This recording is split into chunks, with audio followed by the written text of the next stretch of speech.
چیز خیلی مهمی رو توضیح بدم. پیش فروش سایت رو ما به دلیل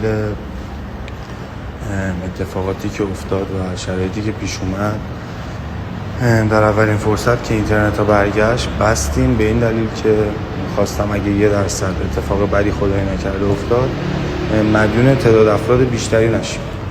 ما به این دلیل پیش فروش سایت رو بستیم و الان حالا به یه دلیل دیگه‌ای باز نمی‌کنم، نه دلیلش رو باز نمی‌کنم، نه سایت رو باز نمی‌کنم، نه پیش فروش رو. به خاطر اینکه حالا خلاصه بخوام بگم، ما هر وقت با خارج از تیم خودمون با هر کی کار کردیم به مشکل خوردیم و نمیدونم شاید مشکل از ماه واقعا، ولی فکر نمی‌کنم اینطوری باشه. مشکل از واقعا هم هست، مشکل از هم هست.